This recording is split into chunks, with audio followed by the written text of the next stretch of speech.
नमस्कार मित्रों, REET level 1 test series का टेस्ट नंबर 9 का सॉल्यूशन। अब इस टेस्ट सॉल्यूशन के बाद में भी आपके दो टेस्ट शेष बचे हैं। वैसे तो 9 हो चुके हैं, 10, 11, 2 बचे हैं। टाइम टेबल जो शुरू में बनाया था उसमें तो 2-2 दिन के गैप से था, लेकिन अब आपके टेस्ट हैं वो पहले से जैसे चले आ रहे थे। इतने दिन जो गैप था ना 5-5 दिन का, वही आगे रहेगा कि 5-5 दिन के गैप से बाकी वाले टेस्ट भी होंगे। तो 9 के बाद 10, 11 होगा और उसके बाद 4-5 टेस्ट और भी ले लेंगे। 5-5 दिनों के गैप से आपके टेस्ट होते रहेंगे। आज के टेस्ट में पहला प्रश्न, 6 की पावर 3, 3 की पावर 14, 11 की पावर 7 और 65 की पावर 4 में अभाज्य गुणनखंडों की संख्या क्या होगी। अब अभाज्य गुणनखंडों की संख्या के लिए इस संख्या का क्रोनोनिकल रूप होना चाहिए। क्रोनोनिकल रूप में सभी संख्याओं के अभाज्य संख्या गुणनखंड के रूप में होना जरूरी है। तो 6 के अभाज्य गुणनखंड लिखेंगे 2 गुणा 3 और इसकी पावर 3 है। फिर 3 की पावर 14 ये अभाज्य संख्या है। 11 की पावर 7 अभाज्य संख्या है और 65 नहीं है। 65 को 5 गुणा 13 और इसकी पावर 4 ये अभाज्य गुणनखंड हो गए। ये अलग अलग पावर, 2 की पावर 3, 3 की पावर 3, ये 3 की पावर 14, 11 की पावर 7, 5 की पावर 4 और 13 की पावर 4। अभी भी ये वैसे तो सीधे सीधे देखें तो आप घाते जोड़ के यहाँ से उत्तर तो ला सकते हैं, लेकिन क्रोनोनिकल रूप ये नहीं है। घाते जोड़ने से अभाज्य गुणनखंडों की संख्या आ जाती है। क्रोनोनिकल रूप में ये होता है कि एक ही संख्या दो अलग अलग जैसे लिखी है तो ये एक कॉमन पावर के रूप में लिखना। 2 की पावर 3 और 3 की पावर टोटली कितनी है 14 और 3, 14 और 3 17, 11 की पावर 7, 5 की पावर 4 और 13 की पावर 4। वैसे क्रोनोनिकल रूप तो ये है। अब सभी अभाज्य संख्या अलग अलग अभाज्य संख्या और उनकी घातें लिखी गई है। अब इसमें घातें जोड़ लीजिए, अभाज्य गुणनखंडों की संख्या आ जाएगी। मतलब पहली घात 3, दूसरी 17, उसके बाद ये 7, फिर ये 4 और ये फिर 4। 17 और 3 हो जाएंगे 20, 7 और 8 ये 15, 15 और 20 हो जाएंगे 35। तो इसमें कुल अभाज्य गुणनखंडों की संख्या कितनी है? तो कुल अभाज्य गुणनखंडों की संख्या 35 हो जाएगी। ये पहले प्रश्न का आंसर। अभाज्य गुणनखंड करने हैं, उसमें थोड़ा सा ध्यान ये रखना था 6 और 65 ये दोनों अभाज्य संख्या नहीं है, टुकड़े कर दिए। और उसके बाद ये इसका क्रोनोनिकल रूप, इसमें घातें जोड़ लीजिए। अभाज्य गुणनखंडों की संख्या का फॉर्मूला a की पावर x, b की पावर y और c की पावर z क्रोनोनिकल रूप हो तो अभाज्य गुणनखंडों की संख्या x plus Y plus z।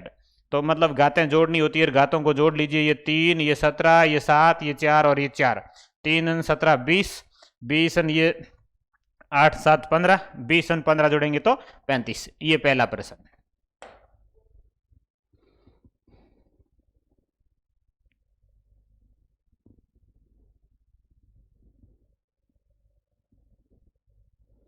दूसरा प्रश्न बिल्कुल आसान सा, एक संख्या लिखिए, इसको पढ़ा कैसे जाएगा। ये शब्दों में लिखने का प्रश्न भी बनता है।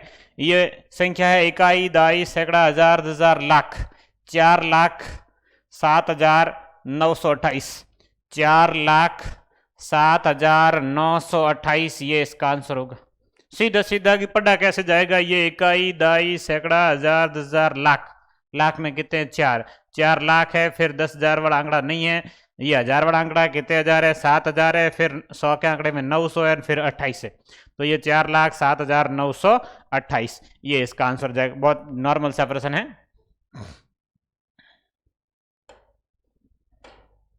अगला, 2/3 में कितने 1/6 कि 2/3 में 1/6 कितने? तो 1/6 का भाग दे 2/3 में, पता चल जाएगा।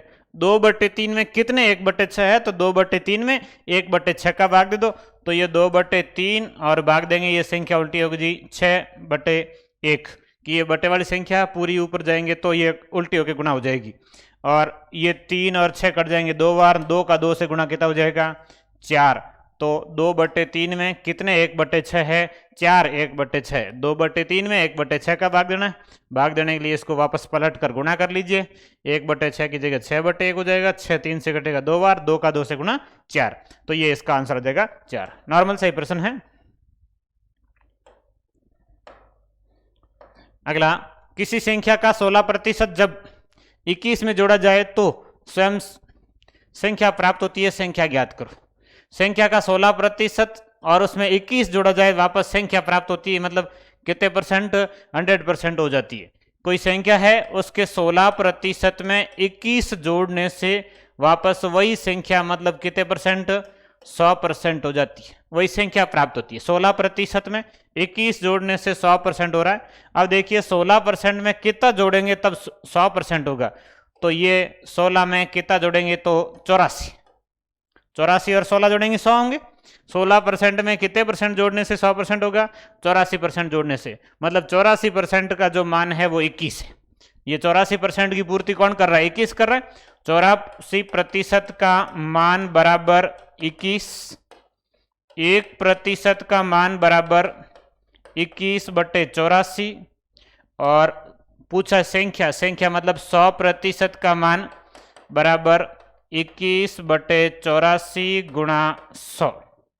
21 84 से कट जाएगा 4 बार, और 100 में 4 का भाग कितनी बार, 25 बार। तो ये वैसे प्रतिशत और एक एक नियम का मिक्सअप प्रश्न है। एक प्रश्न पिछले रीट के पेपर में इस तरह का भी था जो प्रतिशत और एक एक नियम का मिक्सअप प्रश्न था। अब कई बार समस्या ये आती है कि प्रतिशत अपने सिलेबस में नहीं है लेकिन एक एक नियम है, और उसमें कई इस तरह के प्रश्न बनते हैं, इसलिए मैंने प्रतिशत आपको जो कोर्स दिया है उसमें भी प्रतिशत टॉपिक करवाया है। तो इसका आंसर हो जाएगा 25, मतलब कौन सी संख्या है, 25 है। 25 के 16% में 21 जोड़ेंगे तो वापस 25 हो जाएगा। ये एक एक नियम से इस तरह से हल करना है। नेक्स्ट, मैं कौन सी संख्या हूं, मैं 2 अंकों की सम संख्या हूं, मैं 3 4 6 का सार्वगुणज हूं, मेरे कुल 9 गुणनखंड है। 4 5 कंडीशन दे रखी है कि मैं 2 अंकों की सम संख्या हूं, तो 2 अंकों की सम संख्याएं हैं सारी, एक भी ऐसी नहीं है जो 2 अंकों की सम संख्या नहीं है। अगला 3 4 और 6 का सार्वगुणज, 3 4 6 का सार्वगुणज मतलब 12 का गुणज है, मतलब उस संख्या में 12 का भाग जाएगा। 3 4 6, 3 4 6 का मतलब इनका सार्वगुणज है 12, सार्वगुणज का मतलब लसब, और इनमें से जो संख्या 12 का गुणज है तो ये संख्या भी 12 का गुणज है, ये भी 12 का गुणज है, ये भी 12 का, ये एक संख्या 12 गुणज नहीं है। तो एक ऑप्शन तो कट गया कि 56 इसका उत्तर नहीं है, बाकी के तीनों हैं। अब अगला है कि मेरे कुल 9 गुणनखंड है। अब आपको इन चारों संख्याओं में से पता करना है किस संख्या के 9 गुणनखंड है। तो 24 के गुणनखंड 1 2 3 का भाग जाएगा, 4 का जाएगा, 6 का, 8 का, और उसके बाद 8 के बाद 12, और 12 के बाद 24। 1 2 3 4 5 6 7 8, 24 के टोटल कितने गुणनखंड है, 8 गुणनखंड है। तो इसका आंसर 24 नहीं होगा। गुणनखंड कितने हैं, मतलब 24 में कितनी संख्याओं का भाग जा रहा है, 24 में 1 का, 2 का, 3 का, 4 का, 6 का, 8 का, 12 का और 24 का। तो 24 में टोटल 8 संख्याओं का भाग जा रहा है, मतलब 24 के कितने गुणनखंड है, 8 गुणनखंड है। अब 36 में 1 का भाग जाएगा, 2 का जाएगा, 3 का जाएगा, 4 का, 6 का, 6 के बाद 8 का नहीं जाएगा, 9 चौके 36, 12 तिया 36, 18 2 36, 36 एकम 36, ये 1 2 3 4 5 6 7 8 9, 36 के टोटल कितने गुणनखंड है, 9 गुणनखंड है। तो इसका आंसर क्या हो जाएगा, 36 हो जाएगा। कौन सी सम संख्या 2 अंकों की है, 3 4 12 का सार्वगुणज है और जिसके 9 गुणनखंड है, कौन सी है, 36 है। 36 के ये टोटल 9 गुणनखंड है, मतलब 36 में 9 संख्याओं का भाग जाएगा। तो इसका आंसर क्या हो जाएगा, 36 हो जाएगा। 36 में 9 संख्याओं का भाग जा रहा है, 3 4 6 का सार्वगुणज है, मतलब 12 का गुणज होना चाहिए। 12 के गुणज में तो 3 आ रहे थे। फिर ये लास्ट जो कंडीशन थी, इससे पता चलेगा कि इसका उत्तर क्या होगा। तो इसका उत्तर ये 9 गुणनखंड वाली संख्या कौन सी है, 36 है।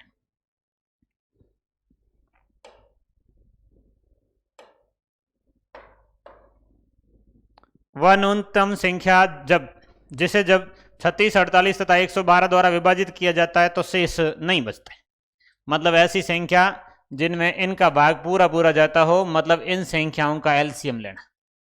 36 48 और 112 का एलसीएम लेना है। अब कौन सी संख्या ऐसी है जिसमें 36 48 और 112 का भाग पूरा पूरा जाएगा, इसके लिए लसब ले लो। 36 48 और 112, सबसे पहले 2 का भाग देंगे। 36 में 2 का भाग जाएगा 18, 48 में 2 का भाग 24 और 112 में 2 का भाग 56। फिर 2 का भाग 18 में 9, 24 में 12, 56 में 28। फिर 2 का भाग 9 में जीजा, 12 में 6, 28 में 14। फिर 2 का भाग 9 में नहीं, 6 में 3 और 14 में 7 उसके बाद 3 का भाग 2 बार देना पड़ेगा 9 तक, और फिर 7 का भाग देंगे तो 7 भी क्लियर हो जाएगा।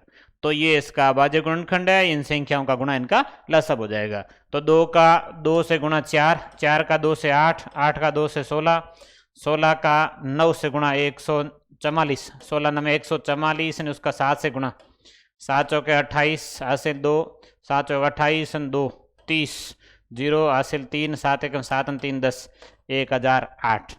तो कौन सी संख्या होगी? Option number D. इन तीनों संख्याओं का एलसीएम लेना है, एलसीएम में इनका भाग पूरा पूरा जाएगा, मतलब शेषफल नहीं बचेगा, तो इसका उत्तर हो जाएगा 1008। ये इसका ऑप्शन नंबर डी उत्तर है।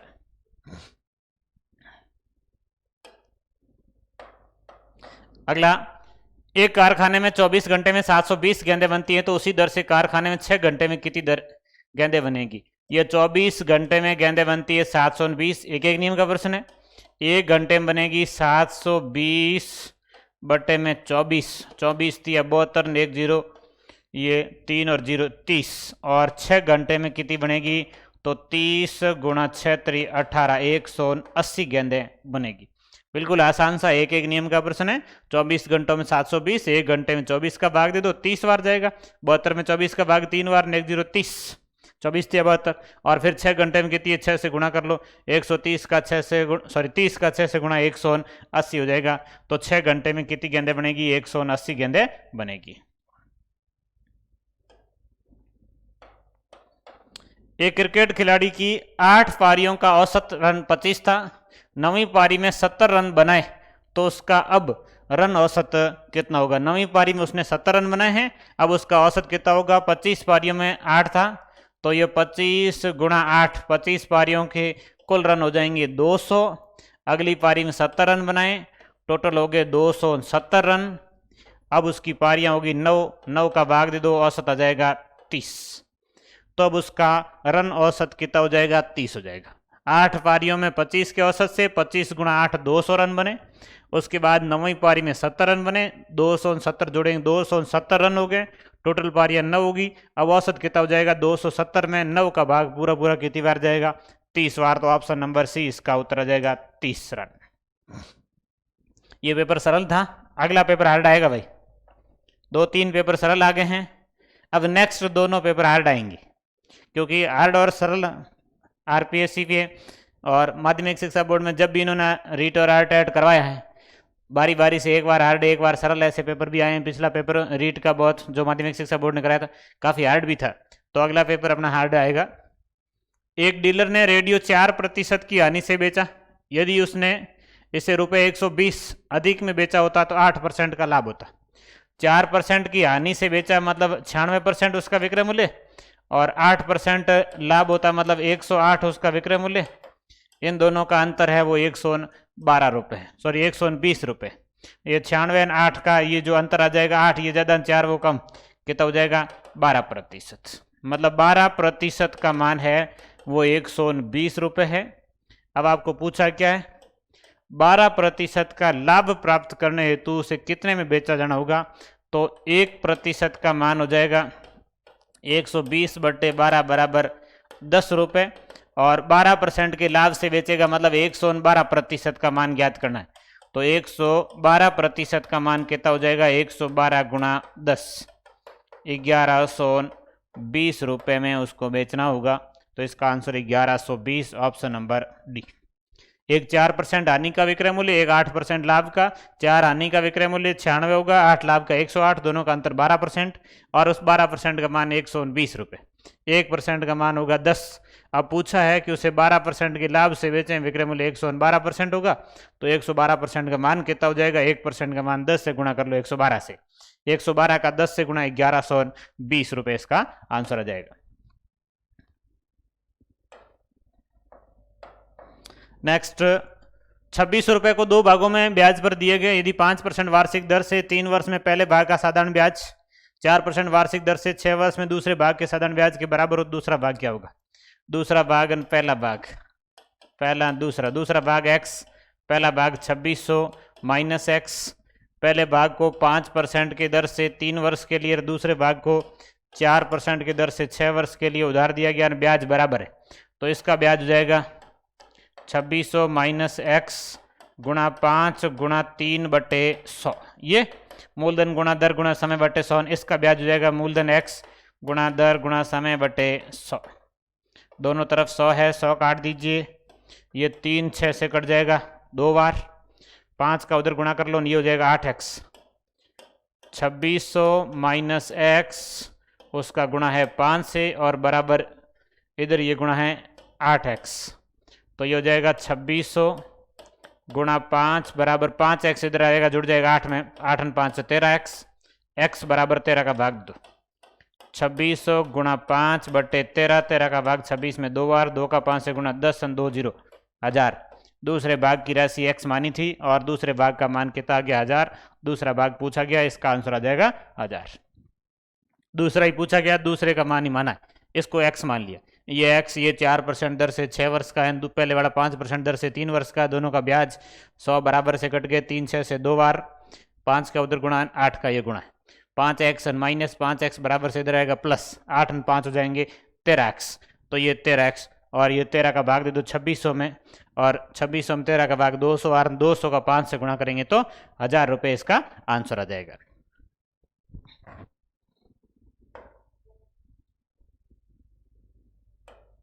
बहुत नॉर्मल सा प्रश्न है। दो समांतर रेखाओं के बीच की दूरी ये हमेशा बराबर रहती है। दो समांतर रेखाओं के बीच की दूरी न कभी घटती है न कभी बढ़ती है, बराबर रहती है कि दो रेल की पटरियां समांतर है और वो हमेशा दूरी क्या होती है बीच की, बराबर होती है, तो इनकी दूरी हमेशा बीच की क्या पूछी है, बराबर। त्रिभुज ABC में, ये त्रिभुज ABC में BC को D तक बढ़ाया जाता है, तो कोण ACD बराबर 112 डिग्री है। कोण B बराबर, ये कोण B बराबर 3/4 कोण A, 3/4 इसको मान लीजिए 4x, तो ये इसका 3/4 मतलब हो जाएगा 3x। सीधा सीधा कि कोण A उसको 4x मानेंगे तो B A का 3/4 है, ये 4 कट जाएगा और कितने x हो जाएगा, 3x हो जाएगा। A का माप क्या होगा, इसका माप पूछा गया। अब ये दो अंतःकोणों का योग तीसरे बहिष्कोण के बराबर होता है। त्रिभुज में थ्योरम है, दो अंतःकोणों का योग तीसरे बहिष्कोण के, बहिष्कोण प्रमेय से, तो 3x और 4x का योग हो जाएगा 7x। 7x के बराबर बहिष्कोण 112, x बराबर 112 में 7 का भाग, 7 एकम 7 और उसके बाद 4 शेष बचेंगे, 4 और 2 42 में 7 का भाग 6 बार 16, x का मान आ जाएगा 16। कोण A है 4 गुणा x का मान 16, 16 चौके 64 डिग्री। कोण A का मान कितना हो जाएगा, 64 डिग्री हो जाएगा। A का ही पूछा गया, ये 4x है, x का मान 16 है, 16 चौके 64 डिग्री इसका मान आ जाएगा।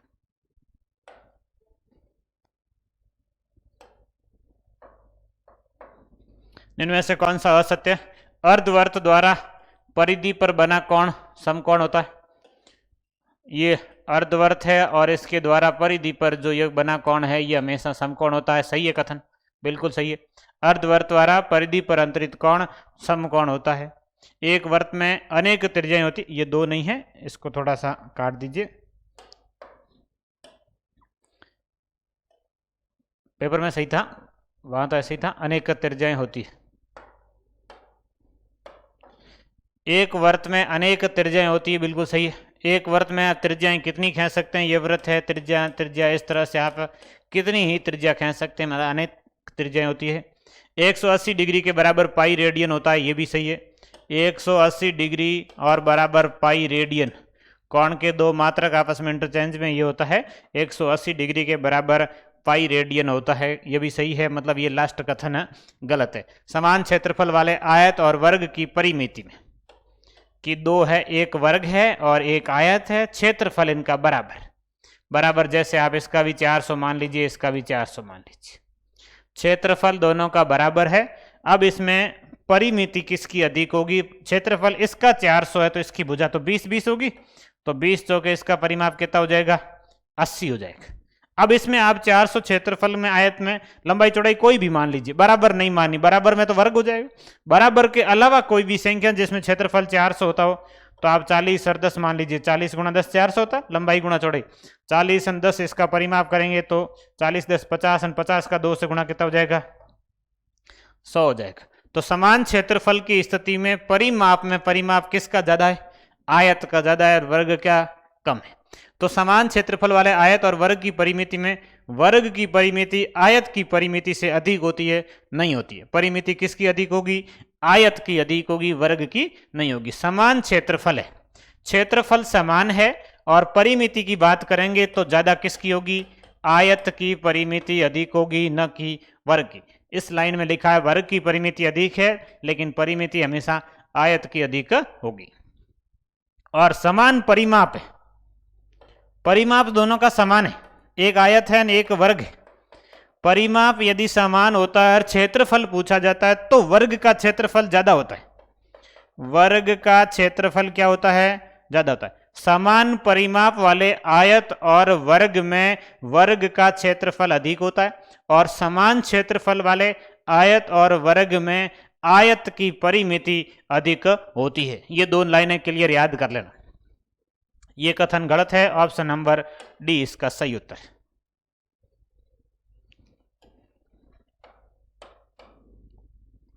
एक समकोण त्रिभुज के कर्ण की लंबाई 15 सेंटीमीटर है, तो इसके लंब केंद्र और परिकेंद्र के बीच की दूरी क्या होगी। बहुत नॉर्मल सा प्रश्न है। ये समकोण त्रिभुज है, इसका परिकेंद्र कर्ण का मध्य बिंदु होता है, ये क्लियर याद रखिए। परिकेंद्र कर्ण का मध्य बिंदु 15 है, तो ये इधर की दूरी 7.5 होगी, इधर की दूरी भी 7.5 होगी। ये परिकेंद्र है। अब आपको दूसरा देखना है लंब केंद्र। तो समकोण त्रिभुज का लंब केंद्र होता है समकोण पर। लंब केंद्र की स्थिति समकोण त्रिभुज में कहां पर होती है, समकोण पर जो 90 डिग्री बन रहा है उसी पर। ये मतलब आपको ये दूरी पूछी गई और ये दूरी पूछी गई है, तो ये परिकेंद्र है और परिकेंद्र को केंद्र मानकर जो वृत्त खींचते हैं वो वृत्त तीनों शीर्षों से होकर गुजरता है। मतलब ये त्रिज्या है और ये भी त्रिज्या, तो ये 7.5 है, तो ये भी क्या होगी, 7.5 होगी। तो परिकेंद्र और लंब केंद्र के बीच की दूरी 7.5 सेंटीमीटर होगी। इसका आंसर ऑप्शन नंबर डी होगा। स्थिति पता होनी चाहिए, परिकेंद्र कहाँ होता है, लंब केंद्र क्या होता है, परिकेंद्र होता क्या है, लंब केंद्र, ये सब अपने वैसे पढ़ चुके हैं। एक वृत्त की जीवा की लंबाई वृत्त की त्रिज्या के बराबर हो तो इस जीवा द्वारा वृत्त के दीर्घ खंड में बनाया जाने वाला कोण क्या होगा।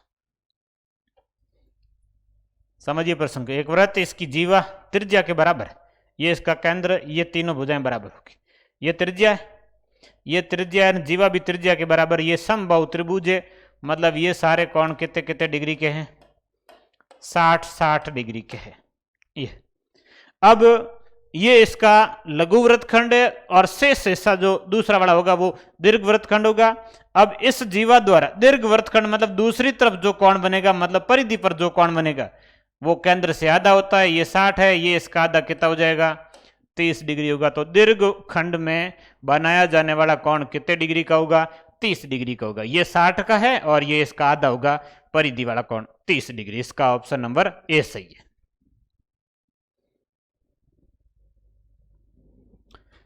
यदि एक समबहुभुज के आंतरिक कोण का माप उसके बाह्य कोण का दुगुना हो, आंतरिक कोण का माप उसके बाह्य कोण का दुगुना हो, बहुभुज में भुजाओं की संख्या क्या होगी। ये बिल्कुल आसान सा है, आंतरिक कोण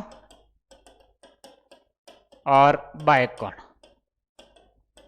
प्रश्न के अनुसार आंतरिक कोण उसके बाह्य कोण का दुगुना, बाह्य कोण मान लीजिए x, आंतरिक कोण इसका दुगुना 2x, दोनों का योग 3x और दोनों का योग होता है 180। किसी भी बहुभुज में अंतःकोण और बहिष्कोण का योग हमेशा 180 डिग्री होता है। तो यहाँ x बराबर 180 में 3 का भाग, ये 180/3 बराबर 60। ये बाह्य कोण का मान कितने डिग्री हो जाएगा, 60 डिग्री। तो भुजाओं की संख्या बराबर होता है 360 बाह्य कोण।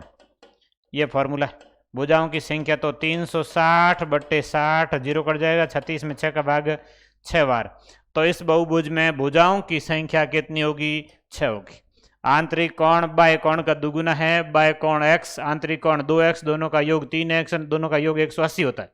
3x के बराबर 180, x के बराबर 60, बाय कोण 60 है, भुजाओं की संख्या 360 में 60 का भाग दे दो 6 बार, भुजाओं की संख्या कितनी हो जाएगी? 6 हो जाएगी।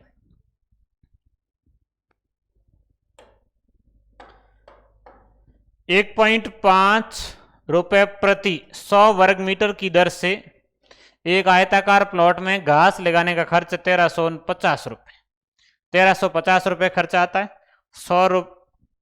100 वर्ग मीटर में 1.5 रुपया लगता है, ये 100 वर्ग मीटर का खर्चा है 1.5 रुपए प्रति 100 वर्ग मीटर, 100 वर्ग मीटर स्क्वायर, तो 1 रुपये खर्चा होगा 100 बटे 1.5 मीटर स्क्वायर क्षेत्रफल का, और 1350 रुपये खर्चा होगा कितने का? तो 100 बटे 1.5 गुणा 1350 मीटर स्क्वायर का।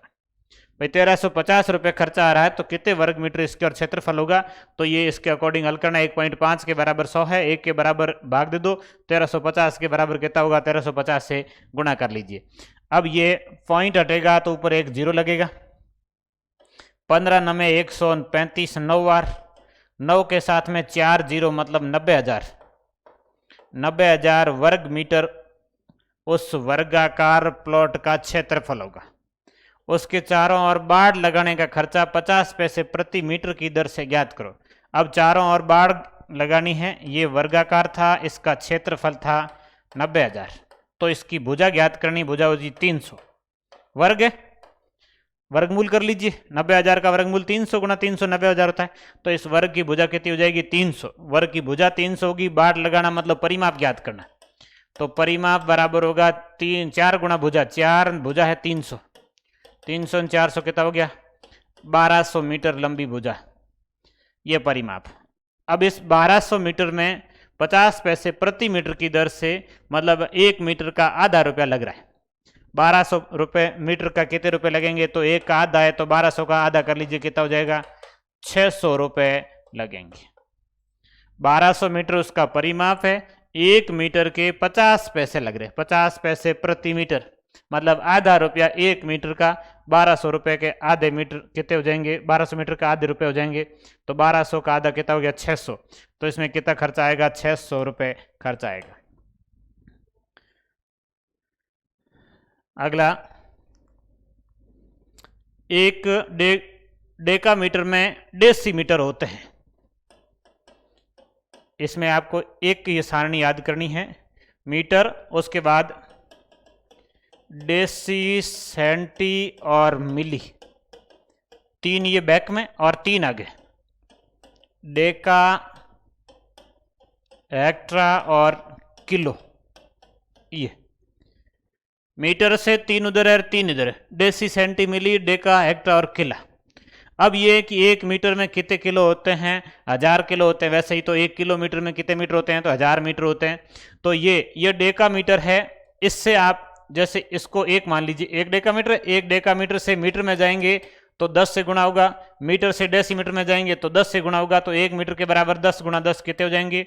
100 डेसीमीटर हो जाएंगे। मतलब इधर आएंगे 10 गुणा होगा। किलो से हेक्टो में, हेक्टो से डेको में, डेको से मीटर में, जैसे जैसे इधर मान लीजिए 1 किलो होता, 1 किलो होता, हेक्टा माता 10 से गुणा, डेका माता फिर 10 से गुणा और मीटर माता फिर 10 से गुणा, तो 10 गुणा 10 गुणा 10 कितने हो जाते हैं? 1000 मीटर हो जाते हैं। मतलब 1 किलो में कितने मीटर है? 1000 मीटर है। तो जो आपको लिखना, जैसे डेका ज्ञात करना है, डेका मीटर है, 1 डेका मीटर लिख लिया। अब इससे मीटर में जाएंगे 10 से गुणा करो, फिर मीटर से डेसीमीटर में जाएंगे, फिर 10 से गुणा, सेंटी में जाएंगे, फिर 10 से गुणा और मिली में जाएंगे, फिर 10 से गुणा, इधर आएंगे, ऐसे 10 से गुणा करते रहिए। ये सारी संख्याएं आपस में चेंज होती रहेगी। तो 1 डेका मीटर में 100 डेसीमीटर होते हैं। इसका आंसर ऑप्शन नंबर सी होगा। बारंबारता बंटन, माध्य 24, माध्यिका 25, बहुलक ज्ञात करो। बहुलक बराबर 3 गुणा माध्यिका माइनस 2 गुणा माध्य। ये बहुत ही इंपॉर्टेंट फॉर्मूला है। बहुलक बराबर 3 गुणा माध्यिका माइनस 2 गुणा माध्य। इससे संबंधित कई प्रश्न बने, कई परीक्षा में ये फॉर्मूला इस तरह से पूछा गया है। तो बहुलक बराबर 3 गुणा माध्यिका है 25 माइनस 2 गुणा माध्य है 24। 3 गुणा 25 हो जाएगा 75 माइनस 2 गुणा 24 ये हो जाएगा 48। 25 2 ये एक्स्ट्रा 27 बचेंगे शेष, तो बहुलक कितना आ जाएगा 27 आ जाएगा। तो इस बारंबारता बंटन का बहुलक कितना है 27। ये बहुत इंपॉर्टेंट फॉर्मूला है, बहुलक बराबर 3 गुणा माध्यिका माइनस 2 गुणा माध्य। इससे संबंधित कई सारे प्रश्न परीक्षा में पूछे गए हैं। लास्ट प्रश्न, निम्न में से कौन सा कथन सही नहीं है? सभी अभाज्य संख्याएं पूर्ण संख्याएं होती, बिल्कुल सही। सारी अभाज्य संख्याएं कौन कौन सी? 2 3 5 7, ये सारी क्या है? पूर्ण संख्याएं। सम संख्याओं का योग हमेशा 2 से विभाज्य होता है, बिल्कुल सही है। सम संख्या ही 2 से विभाज्य होता है, इनका योग भी 2 से विभाज्य होगा। किसी भी पहाड़े का योगफल 55 का गुणज होता है, बिल्कुल सही है। पहाड़े का फॉर्मूला है किसी भी संख्या के पहाड़े का योगफल बराबर होता है संख्या गुणा 55। जो भी संख्या है उसका 55 से गुणा कर लीजिए। जैसे 5 का पहाड़ा है 5 गुणा 55 उसका योगफल, 6 का पहाड़ा है 6 गुणा 55 उसका योगफल। तो जो भी पहाड़े का योगफल होगा उसमें 55 तो आएगा ही, 55 का गुणज होंगे, तो संख्याएं क्या होंगे? ये तीनों कथन सही है। कौन सा सही नहीं है? इनमें से कोई नहीं। ऑप्शन नंबर डी इसका उत्तर है, ये तीनों कथन सही है। लास्ट ही प्रश्न था शायद, क्लियर है।